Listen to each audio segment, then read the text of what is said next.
Okay, good morning, dear brothers and sisters. Let me introduce. My name is Reka Gustianingrum. I'm from Universitas Universitas Indraprasta PGRI. I will provide one of the English material. Materi is text procedure, which will be conveyed by Kak Bagas and Katama. Okay, next. I will start the question and answer session. Do you have anything to ask? Assalamualaikum warahmatullahi wabarakatuh. Waalaikumsalam warahmatullahi wabarakatuh. Selamat sore semuanya. Good afternoon. Good morning. Bukanlah. Assalamualaikum warahmatullahi wabarakatuh. Waalaikumsalam warahmatullahi wabarakatuh. Ya sepi ya. Hanya 2 orang. Di sini selamat pagi, good morning everybody, untuk adik-adik kita yang tercinta. Untuk hari ini kita akan menyampaikan sebuah materi bahasa Inggris, yaitu materinya Prosedur teks. prosedur Jadi kayak prosedur ini sedikit kayak dia menjelaskan tentang cara membuat sesuatu gitu. ya, seperti contohnya itu membuat Nasi goreng, ayam bakar, betul, ayam bakar dan lain-lain. gitu. Jadi di dalam membuat sesuatu itu di dalam bahasa Inggris sastra Ya, bahasa Inggris ya, betul ya, diajarkan untuk memberikan material bahan-bahan pokok yang harus dijelaskan. Ya, betul. Oke, di sini kita akan menjelaskan materi tentang prosedur teks, di mana prosedur teks itu adalah menjelaskan untuk tata cara Ya, tata cara untuk membuat sesuatu atau bahan apa ya? bahan membuat suatu benda atau makanan bebas. Betul, bebas Apa atau aja. kita Pokoknya cara membuat sesuatu. kata kerja, betul. Iya, kata kerja. Cuman ini dikemas dalam bahasa Inggris. Ngerti. Oke. Angkat jempol saja cukup. Dalam pengertian prosedur teks itu ada jenis yang berisi perintah atau instruksi. Ya udah langsung aja ya. Biar kita mempersingkat waktu juga. Langsung pengertiannya. Silakan Kak Bagas. Ya, pengertian dari prosedur teks. Prosedur teks is a type of text that contains commands or instruction. This text aims to reduce how something is created or made through a certain sequence of activities or steps. Maksudnya adalah prosedur teks adalah jenis teks yang berisi perintah atau instruksi. Teks ini bertujuan untuk mengurangi bagaimana sesuatu tercipta atau dibuat melalui urutan kegiatan atau langkah-langkah tertentu. Tadi ya, langkah-langkah. Jadi kita membuat sesuatu itu ada langkah-langkahnya, betul Ya. Lalu ada struktur dalam prosedur teks. Dalam struktur prosedur teks itu ada 3 poin yang harus kita ketahui, yaitu goal, material, dan step. Bisa dilanjutkan oleh Kapi. Oke. Dalam prosedur teks ada beberapa struktur yang dilingkupi. Yang pertama ada goal atau tujuan, memberikan informasi tentang memprediksikan sesuatu simpulan.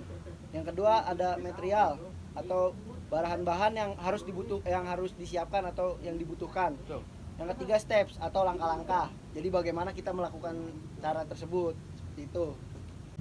Ya, untuk bagian ketiganya langsung dijelasin nanti sama Kak Bagas. Oke, untuk bagian ketiga dari materi ini itu adalah ciri-ciri atau characteristic of using procedure text. Number 1, using present text. Using present text. Terus yang kedua itu ada using comments or imperative sentence.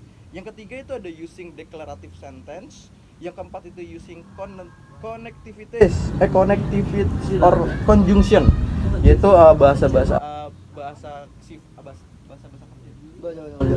Ya, seperti example, first, second, then and finally gitu. Terus yang kelima itu ada using adverbial paraphrase atau explain time, place, and attitude. Terus yang keenam ada using action verbs, yaitu cook, make, give, dan lain sebagainya.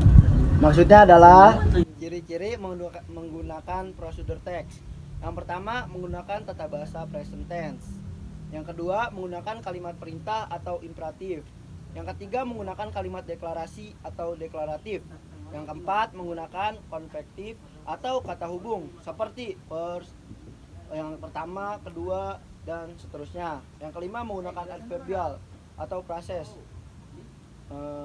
Yang keenam, menggunakan action verb. Contohnya memasak, menggunakan, atau memberikan, dan sebagainya.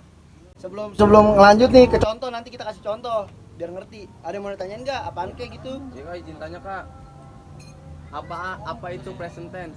Pengertiannya. Iya, pengertian present tense apaan? Kalau pengertian present tense itu maksudnya yang dilakukan sekarang secara berulang-ulang gitu. Ngerti gak? Iya. Jadi kayak kalimat gimana ya? Ya pokoknya kalimat yang dilakukan berulang-ulang. Oh iya. Bukan kalimat hal yang kita lakuin berulang-ulang sekarang, tapi kan present artinya sekarang gitu. Dalam waktu itu sekarang berarti. Iya, sekarang. Misalkan kayak present tense itu kayak misalkan saya mau pergi ke minimarket, berarti sekarang dong. Sekarang. Nah, itu pakai kalimat present tense. Berulang-ulang. Ada lagi yang mau ditanyakan? Udah itu aja kak, makasih. Di sini ntar kakak kasih contoh ya, sedikit tentang contoh yang tadi, prosedur teks yang tadi dijelasin di awal. Oke?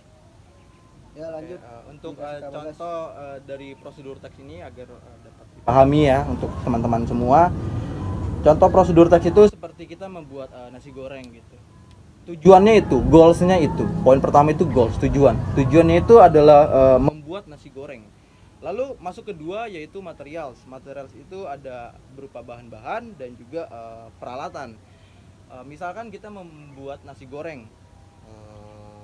Bahan-bahannya itu adalah misalkan satu piring nasi putih, one plate of white rice, terus kedua 2 eggs atau 2 telur, yang ketiga itu ada teaspoon of salt atau garam 1 sendok teh. Terus yang keempat itu ada 2 cloves of onions atau bawang putih 2 siung. Lalu yang kelima itu ada 1 cloves of garlic yaitu bawang merah 1 siung. Terus half stick of leeks atau setengah batang perai ya. Terus yang ketujuh itu ada chili yaitu cabai. Terus yang ke-8 itu ada lada. Lalu ke-9 itu ada cooking oil atau minyak goreng. Yang ke-10 itu ada tomato sauce atau saus tomat. Yang ke-11 itu ada complementary mental atau bahan-bahan tambahan lainnya. Jadi itu ya bahan-bahan yang kita siapkan untuk membuat nasi goreng. Lalu kita masuk lagi yang kedua yaitu bahan-bahan kan tadi. Sekarang ini apa namanya? peralatan yang harus disiapkan. Yang harus disiapkan dalam membuat nasi goreng. Itu ada toolsnya, itu ada 5, yaitu frying pan atau wajan. Terus yang kedua itu ada stove atau kompor. Yang ketiga ada spoon, sendok. Lalu keempat itu ada spatula atau penggorengan. Spatula. Yang kelima itu ada plate atau piring. Lalu untuk stepnya yang ketiga itu, poin ketiga itu ada step, yaitu langkah-langkah kita membuat nasi goreng. Bisa dilanjutkan oleh Kak Fikri. Silakan. Yang pertama, first prepare a frying pan and pour the cooking oil according to your taste. Yaitu persiapkan wajan dan tuangkan minyak makan berdasarkan seleramu. Lalu kedua, To heat the frying pan by using a medium flame. yaitu panaskan wajan dengan api sedang. Oh ya, Second tadi. Third, after the cooking oil is hot, pat the garlic, onion, and chili. Setelah minyak panas, masukkan bawang merah, bawang putih, dan cabai. 4. Stir all the materials until ripe and fragrant. Yaitu aduk semua bahan sampai matang dan harum. Yang kelima, 5. Pat the supplementary materials according to your taste. yaitu masukkan bahan-bahan pokok sesuai selera Anda. 6. Use spatula to stir until evenly cooked.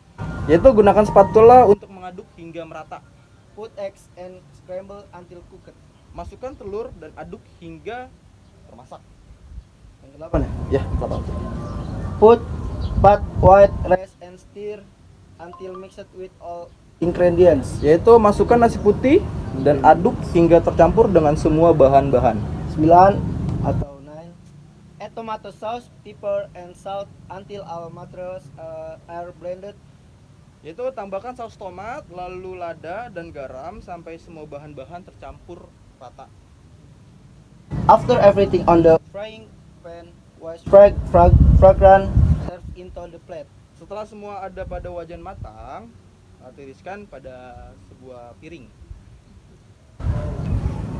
Next, your cloth decorate with the sliced tomatoes and other complementary materials as you like to make your fried rice looks interesting.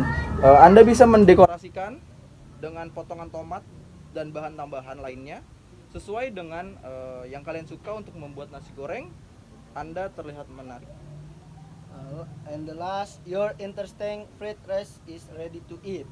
Lalu nasi goreng Anda yang menarik siap untuk dimakan. Jadi itu adalah beberapa contoh dari step atau langkah-langkah dalam membuat nasi goreng. Jadi dalam prosedur teks itu ada 3 ya kak ya? Ya, ada 3. Yaitu pertama Goal. Ada goal yang pertama, goal. Apa tadi goal? Tujuan memberikan informasi tentang serta memprediksikan suatu kesimpulan. kedua, Materials atau bahan-bahan. Bahan-bahan ya benar-benar. Ya. lalu ketiga ada step Langkah-langkah. atau langkah-langkah. Jadi dalam prosedur teks itu ciri-ciri dalam prosedur teks itu ada 3. Hanya 3 ya? Ya, tiga doang nih. Ingat, goal, materials, sama step. Dan sudah cukup sepertinya materi yang sudah kita Sampaikan. Betul. Ya, thank you all teman-teman semua yang sudah mau menyimak materi kita hari ini, penyampaian materi kita hari ini tentang prosedur teks. Terima kasih untuk teman-teman semua. Semoga kita dapat menjalin silaturahmi lebih dalam dan semoga juga materi yang sudah kita sampaikan kakak-kakak yang sudah menyampaikan ini, Kak Fikri, Kak Reka dan saya sendiri Kak Bagas dapat mudah dipahami dan dapat dilakukan di dalam kehidupan sehari-hari. Ya. Kami undur diri dari Universitas Gajah Prasta. Terima kasih untuk semua. Sampai jumpa kembali. Assalamualaikum warahmatullahi wabarakatuh. Terima kasih semua. Sukses.